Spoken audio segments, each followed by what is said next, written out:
Selamat malam pemirsa, Anda menyaksikan Top News bersama saya Fitri Megantara. Kami telah menyiapkan rangkaian informasi terkini sepanjang hari dan segera kita akan ikuti berita utama kami untuk malam hari ini.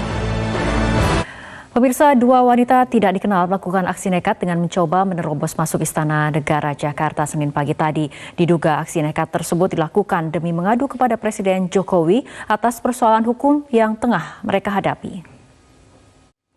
Pemirsa, di saat KPK tengah gencar-gencarnya memeriksa harta kekayaan pejabat, akhirnya Kepala Dinas Kesehatan Lampung juga ikut dipanggil KPK.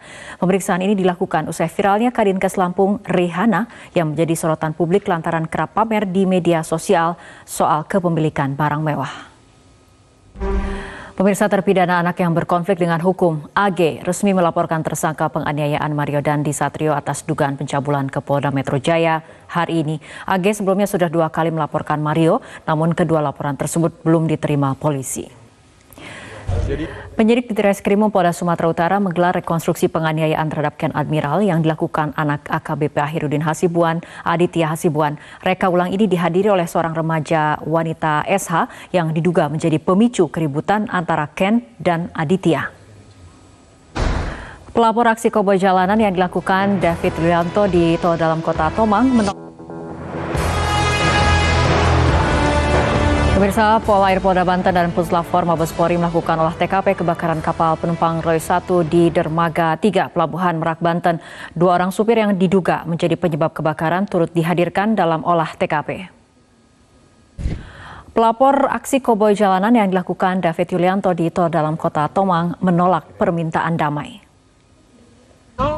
Aksi koboi jalanan dengan menodongkan senjata hingga melakukan kekerasan di jalan tol bukan kali pertama ini terjadi. Di Lantas Polda Metro Jaya, Kombes Pol Latif Usman mengatakan perilaku pengendara menjadi faktor pertama apakah plat nomor dinas yang digunakan palsu atau asli. Ratusan rumah warga di 7 desa di Kecamatan Tripa Makmur, Kabupaten Nagan Raya, Aceh terendam banjir. Sebagian warga masih bertahan di rumahnya. Gunung Semeru di Lumajang, Jawa Timur menunjukkan peningkatan aktivitas vulkanik dengan terjadinya letusan beberapa kali Senin pagi hingga siang. Meski demikian, Gunung Semeru masih berstatus siaga level 3. Seperti atap bangunan kelas sebuah sekolah dasar negeri di Kabupaten Bekasi, Jawa Barat ambruk hingga tidak bisa digunakan untuk aktivitas belajar mengajar. Wali murid meminta pihak sekolah untuk memeriksa kelayakan seluruh sekolah karena khawatir akan keselamatan para siswa. Di hadapan ribuan pendukung calon presiden dari Koalisi Perubahan Anies Baswedan. Pemirsa, Hari Buruh 1 Mei lalu, sebuah kabar pahit menyebar kawasan industri Cikarang, Bekasi, Jawa Barat. Kabar itu adalah merebaknya kekerasan seksual bagi buruh perempuan yang harus bersedia menginap di hotel dengan atasannya atau staycation jika ingin perpanjangan kontrak. Pemirsa, calon presiden dari Koalisi Perubahan untuk Persatuan Anies Baswedan menegaskan tidak akan gentar meskipun lawan-lawan politiknya di pemilu presiden 2024 memiliki sumber daya yang besar. PDI Perjuangan membantah pembicaraan Presiden Jokowi dengan 6 ketua umum parpol di Istana pekan lalu membahas cara memenangkan pemilu 2024. Korban meninggal kecelakaan bus wisata masuk jurang di kawasan wisata Guci di Kabupaten Tegal. Pemirsa, korban meninggal kecelakaan bus wisata masuk jurang di kawasan wisata Guci di Kabupaten Tegal bertambah.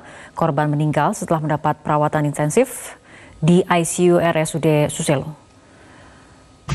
Pemirsa, proses evakuasi bus pariwisata yang terjun ke dasar sungai di kawasan wisata Guci, Kabupaten Tegal, Jawa Tengah berhasil dilakukan. Petugas sempat mengalami kesulitan dalam evakuasi.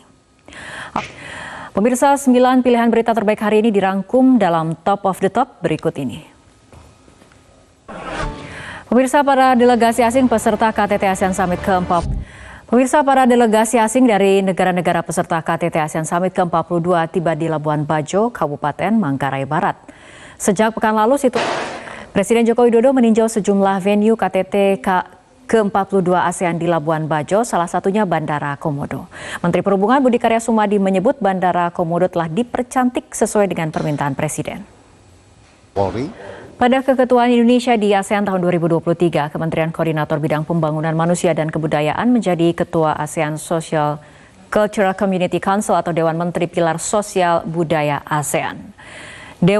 Pemirsa, semburan lumpur bercampur gas di areal Pondok Pesantren Nurul Amaliyah, Desa Wajok Hilir, Kabupaten Mempawah, Kalimantan Barat mengakibatkan jendela dan atap pesantren mengalami kerusakan.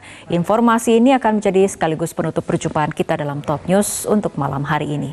Mewakili kerabat kerja yang bertugas, saya Fitri Megantara mengucapkan terima kasih atas perhatian Anda. Selamat malam, sampai jumpa. Selamat malam pemirsa, Anda menyaksikan Headline News. Analis politik Ray Rangkuti menilai Presiden Jokowi terlalu over terkait pelibatan dirinya dalam kontestasi Pilpres 2024. Ray mengatakan meski boleh-boleh saja Presiden menyiapkan sosok pengganti dirinya, seharusnya tetap bisa mengikuti cara dan aturan yang ada. Demikian Headline News untuk kali ini, tetaplah bersama kami di Metro TV.